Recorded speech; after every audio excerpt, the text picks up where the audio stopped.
नमस्कार दोस्तों, ये 2026 का पेपर कक्षा 12वीं संस्कृत का पेपर है। संपूर्ण हल सहित आपको बतलाते हैं और ये पेपर 3 घंटे का होता है। 80 अंक का ए सेट है। ए सेट में आपको संपूर्ण प्रश्नों के हल इसमें मिलेंगे। इसमें सभी प्रश्न निर्देश दिए हुए हैं। सभी प्रश्न करना अनिवार्य है और सभी प्रश्नों के सामने अंक दिए हुए हैं और इसमें सभी प्रश्नों के उत्तर संस्कृत भाषा में लिखना है। आइए अब हम शुरू करते हैं प्रश्नों के उत्तर। पहला प्रश्न है उचित विकल्पितो लिखत। पहला प्रश्न द्वंद्व समासस्य उदाहरणम अस्ति। पहले प्रश्न का जो आंसर है यह है पितृ। इसको हम समास विग्रह करेंगे तो माता च पिता च होगा।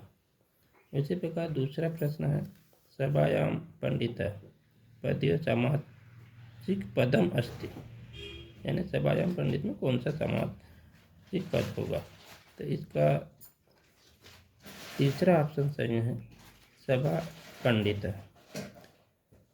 तीसरा प्रश्न है त्रिविधम पदे समास अस्ति। इसमें 4 ऑप्शन दिए हैं। पहला ऑप्शन द्वंद्व समास है, दूसरा ऑप्शन है द्विगु समास है, तीसरा है कर्मधारय और चौथा ऑप्शन है अव्ययी भाव।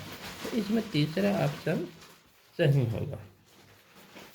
आइए हम इसी के आगे दूसरा प्रश्न देखते हैं। अगला प्रश्न है हस्तनेय पद संधि विच्छेदम अस्ति। इसमें 4 ऑप्शन है। पहला है हस्तेन धन एव, दूसरा ऑप्शन है हस्ते धन नेव, तीसरा है हस्त धन एनेव और चौथा है हस्ते धन नेव। तो इसमें पहला ऑप्शन जो है सही है। अगला प्रश्न है योगेनान्ते इति पदे संधि अस्ति। इसमें 4 ऑप्शन है। पहला व्यंजन संधि, दूसरा विसर्ग संधि, तीसरा है दीर्घ स्वर संधि और चौथा है गुण स्वर संधि। तो इसमें तीसरा ऑप्शन जो है दीर्घ स्वर संधि, ये सही उत्तर है। अगला प्रश्न है सत्यपि पद विच्छेदम अस्ति। इसमें 4 ऑप्शन है। पहला है सति धनपि, दूसरा स धन त्यपि, तीसरा है सत्य धनपि और चौथा है सत्य धन अपि। इसमें पहला ऑप्शन आपका सही होगा, सती धन अपि। इसी प्रकार दूसरा प्रश्न में है रिक्त स्थान पूर्ति कुरुत। यानी इसमें खाली स्थानों को भरना है रिक्त स्थान में। पहला है पठति पदे खाली स्थान अस्ति। इसमें ऑप्शन दिया है एक वचनम और बहुवचनम। तो इसका एक वचन सही आएगा। अगला प्रश्न है गमिष्यति पदे खाली स्थान लकार अस्ति। इसमें लकार पूछा है। इसमें पहला है लट लकार और दूसरा है लिष्ट लकार। तो इसमें गमिष्यति यानी गमिष्यति को हम जैसे ही देखते हैं तो हमें आधा सा या जो है इससे मिलता है। तो इसका जो दूसरा ऑप्शन सही है। अगला प्रश्न है अंग लकारस्य उदाहरणम खाली स्थान अस्ति। इसका उदाहरण कौन सा है। तो इसमें आएगा अपठत। इसमें आएगा अपठत। अगला प्रश्न है लभते इति क्रियापदे धातु खाली स्थान अस्ति। इसमें भी 2 ऑप्शन है। पहला है लभत और दूसरा है लब। तो इसमें लब प्रश्न सही है, ऑप्शन सही है इसका। अगला प्रश्न है प्रभवती पदे उपसर्ग खाली स्थान अस्ति। प्रभवती पद में कौन सा उपसर्ग लगा है। तो इसमें पहला है प्र और दूसरा है प्रभ। तो इसमें प्र सही आएगा। इसमें प्र उपसर्ग सही। अगला प्रश्न है दुर्लभ पदे खाली स्थान उपसर्ग अस्ति। इसमें भी 2 ऑप्शन है। पहला दूर और दूसरा दुर। इसमें दूर ऑप्शन जो है वो सही है। अगला प्रश्न है परिपालियत पदे खाली स्थान उपसर्ग अस्ति। पर पालक में कौन सा उपसर्ग है? तो इसमें परि उपसर्ग आपका सही होगा। इसी प्रकार संयुक्त जोड़ी है उचित मेलनम कुरुत।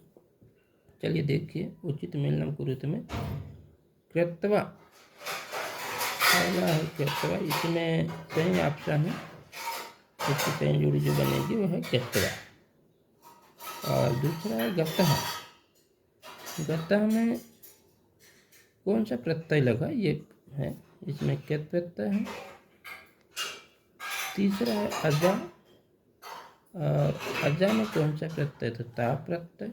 संयुक्त जोड़ी जो बनाना है सही। अगला है अध। अध में कौन सी संयुक्त जोड़ी सही आएगी, तो ये अध जो है अवयव पद है, इसलिए ये वाला पहला जो है ये सही आएगा। और पवन न सर्वत्र अस्ति अत्र अव्ययम अस्ति, जो अगला इसकी संयुक्त जोड़ी क्या होगी, तो इसमें आएगा सर्वस्त्र।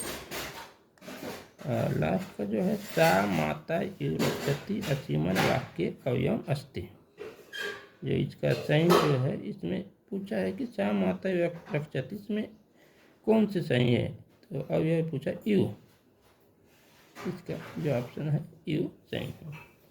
अगले प्रश्न की ओर बढ़ते हैं। एक पदेन उत्तरम लिखत। एक पदेन उत्तर का मतलब एक पद में उत्तर देना है इसका। तो इसमें पहला प्रश्न है रात्रि पदस्य पर्याय पदम लिखत।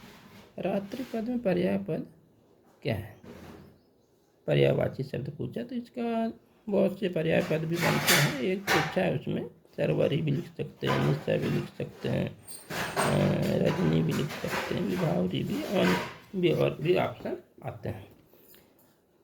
इसी प्रकार भवनम पदस्य पर्याय पदम लिखत। भवनम, भवन घर जो होता है उसमें जैसे अपन गृहम भी लिख सकते हैं, आलय, सदनम इत्यादि। सत्यम पदस्य विलोम पदम लिखत। इसका विलोम शब्द लिखना है सत्य का, सत्य का असत्य आएगा। अगला प्रश्न है एक पदस्य विलोम पदम लिखत। इसका विलोम शब्द हिंदी में अपन उल्टे शब्द जो बोलते हैं, तो एक का आ जाएगा अनेक। अगला प्रश्न है आचार्य कम अनुशासित। तो आचार्य कम प्रश्न है इसका, तो आचार्य अंत सीमन अनुशासित, शिष्य भी लिख सकते हैं इसमें। शरीर का प्रवृत्ति, शरीर अरिप्रवृत्ति।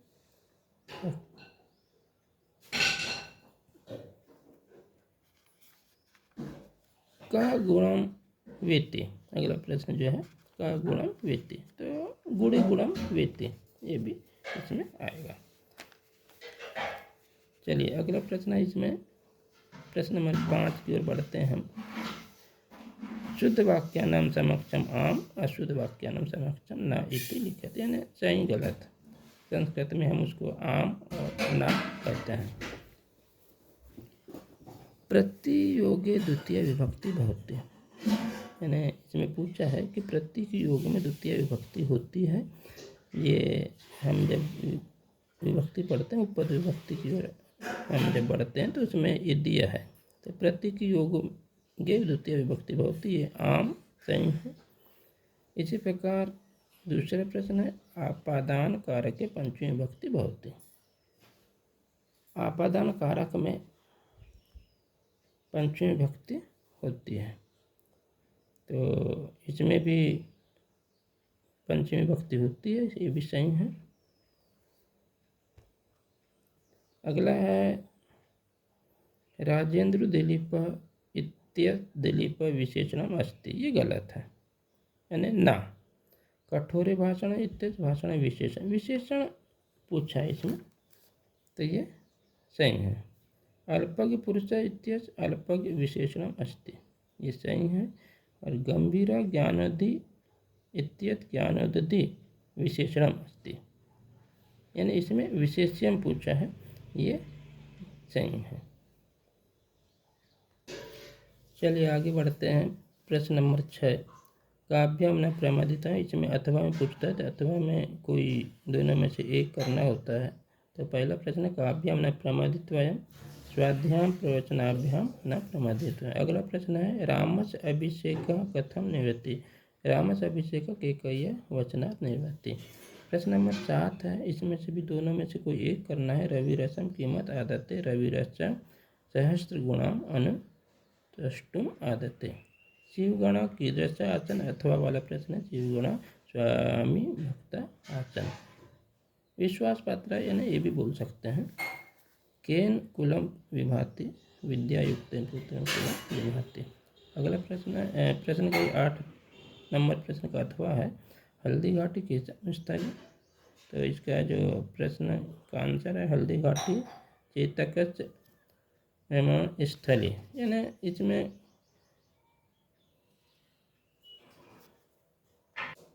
कैसी स्थली बतलाया गया है। स्थली अमरणाम प्रियतमा स्थली, यानी पूरा उसमें सभी चीज़ का कैसा स्थान है ये चीज़ उसमें बतलाया गया है। अगला प्रश्न है नर के अशुचो के पतंती। नर के शुचो काम भोगी सुप्रवक्ता पतंती। अथवा में से कोई एक करना रहता है, दोनों में से। त्रिविधम कस्य द्वारा अस्ति, कस्य हट जाएगा उसमें नर कस्य द्वारा अस्ति आ जाएगा। अगला प्रश्न है वेदा कथि सन्ति तेषां नामानि लिखत। तो इसमें वेद कितने हैं, 4 वेद हैं चतुर्विधम, और 4 वेदों के नाम लिखना है ऋग्वेद यजुर्वेद सामवेद अथर्ववेद।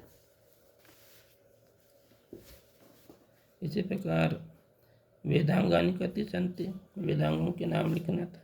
6 वेदांग 6 वेदांग होते हैं। 6 वेदांगों के नाम है शिक्षा कल्प व्याकरण निरुक्त छंदो विचित्र ज्योतिषम षडंगानि, इनके अंग हैं ये। और इसी में प्रश्न नंबर 14 जो है इसमें कोई कंठस्थीकृत सुभाषितानी श्लोक लिखना था। प्रश्न नंबर 12 है अधोलिखित वाक्य रेखांकित प्रश्न निर्माण करना है। इसमें प्रश्न निर्माण में बहुत एक शब्द को हटाना रहता है, जो आंसर उत्तर होता है उसमें से एक शब्द हटा करके प्रश्न बनाना है। अब इसमें बहुत सिंपल सा है मया एकाएकी का नाम गंतव्य, इसमें मया की जगह में कया आ जाएगा। अगला प्रश्न है द्वारिकच, ये हटेगा इसमें कस्य आ जाएगा। और जो अगला प्रश्न है पितर है जन्महेतु से वाचन, पितर हट करके इसमें के आ जाएगा। अगला प्रश्न है प्रश्न नंबर 13।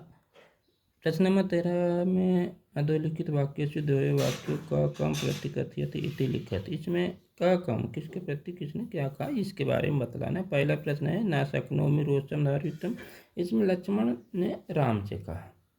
अगला प्रश्न त्वम तु केवलम विद्याधने एव रहता, मदालसा ने कुंडला से बोली।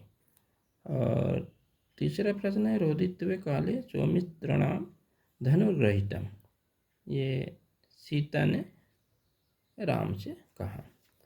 इसी प्रकार 14 नंबर का प्रश्न है शिशुपाल वधम कस्य रचना अस्ति असीमन कति सर्ग। शिशुपाल किसकी रचना है, तो शिशुपाल माघ की रचना है, इसमें 20 सर्ग होते हैं। अथवा है, अथवा में से कोई एक करना है। रघुवंश कस्य कृति अस्ति असीमन कति सर्ग सन्ति। तो रघुवंश जो है महाकवि कालिदास की कृति है और इसमें 19 सर्ग होते हैं। प्रश्न नंबर 15 10 कुमार चरित्रम लेखक का। 10 कुमार चरित्र के लिए दंडी हैं और ग्रंथ असीमन प्रतिभागा संति, इसमें 3 भाग हैं, इसको हम भागों से भी कह सकते हैं। और इसमें अथवा वाला प्रश्न भी है पंचतंत्र कस्य रचना अस्ति असीमन कृति तंत्र। पंचतंत्र जो है विष्णु शर्मा की रचना है और इसमें 5 तंत्र हैं। प्रश्न नंबर 16 में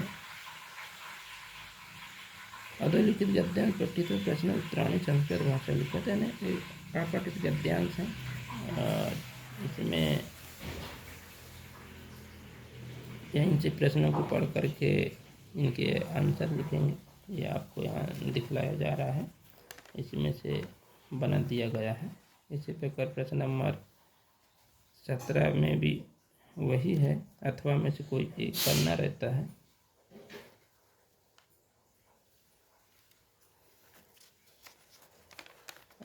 प्रश्न नंबर 17 के बाद प्रश्न नंबर हम 18 की ओर चलते हैं।